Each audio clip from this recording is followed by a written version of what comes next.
যে চাওয়াটা ছিল একদম অসম্ভব, আল্লাহ সেটাকেও সম্ভব করে দিলেন। মাত্র ৪০ দিনের একটি আমল কিভাবে আমার শূন্য হয়ে যাওয়া ব্যবসাকে দ্বিগুণ করে দিল, শুনুন আমার বাস্তব অভিজ্ঞতার গল্প। আসসালামু আলাইকুম ওয়ারাহমাতুল্লাহি ওয়াবারকাতুহু। আমাদের প্রত্যেকের জীবনেই এমন কিছু সময় আসে যখন চারপাশটা অন্ধকার মনে হয়, কোনো পথ খুঁজে পাওয়া যায় না, সব আশা যেন শেষ হয়ে যায়।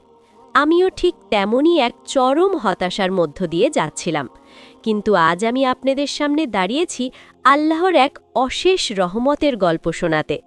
কোনো বানানো গল্প নয়, আমার নিজের জীবনের গত ৪০ দিনের বাস্তব অভিজ্ঞতা। একদিন খুব হতাশ হয়ে বসে থাকার সময় হঠাৎ নজরে এলো একটি আমলের কথা। টানা ৪০ দিন ১০০০ বার করে দুরুদ শরীফ পাঠ করা। ভাবলাম হারাবার তো কিছু নেই, বরং পাওয়ার আছে অনেক। সেই দিন থেকেই নিয়ত করলাম এবং আল্লাহর উপর সবটুকু ভরসা ছেড়ে দিয়ে আমলটি শুরু করলাম। বিশ্বাস করুন, আমল শুরু করার কয়েক দিনের মধ্যেই আমার ভেতরটা শান্ত হতে শুরু করল। এক অদ্ভুত প্রশান্তি কাজ করতে লাগলো মনের ভেতর। আর ঠিক ১০ দিনের মাথায় আল্লাহ আমাকে প্রথম চমকটি দেখালেন। আমার একটি ব্যবসা যা লোকসানের ভারে প্রায় শূন্যের কাছাকাছি পৌঁছে গিয়েছিল, সেটি মাত্র ১০ দিনের মাথায় রীতিমতো দ্বিগুণ মূল্যে দাঁড়িয়ে গেল। আলহামদুলিল্লাহ, এটা ছিল আমার কল্পনারও বাইরে। এখানেই শেষ নয়, আমার ব্যক্তিগত একটা চাওয়া ছিল যেটা আমার কাছে মনে হতো কোনো দিনও পূরণ হওয়া সম্ভব নয়। কিন্তু আমলের ৩৮তম দিনে আল্লাহ সুবহানাহু ওয়া তাআলা সেই অসম্ভবকেও সম্ভব করার পথ খুলে দিলেন। আমি অবাক হয়ে ভাবছিলাম, আমার রব কতটা দয়ালু। এই ৪০ দিনে আমি শুধু দুরুদই পড়িনি, চেষ্টা করেছি ৫ ওয়াক্ত নামাজ ঠিক রাখার।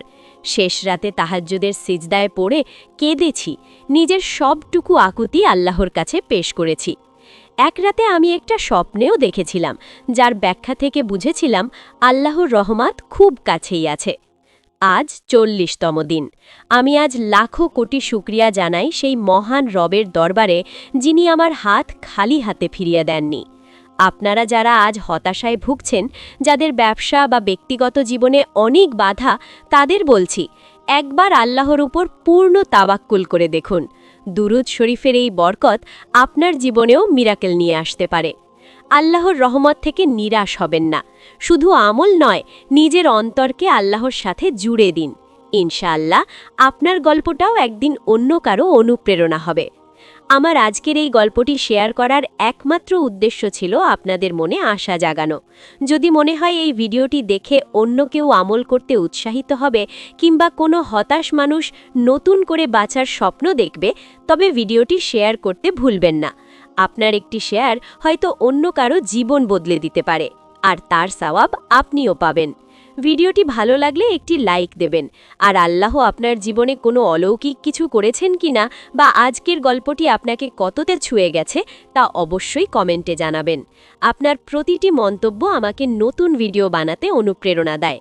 আর এই পরিবারের একজন সদস্য হতে ইসলামিক লাইট চ্যানেলটি সাবস্ক্রাইব করে সাথেই থাকুন।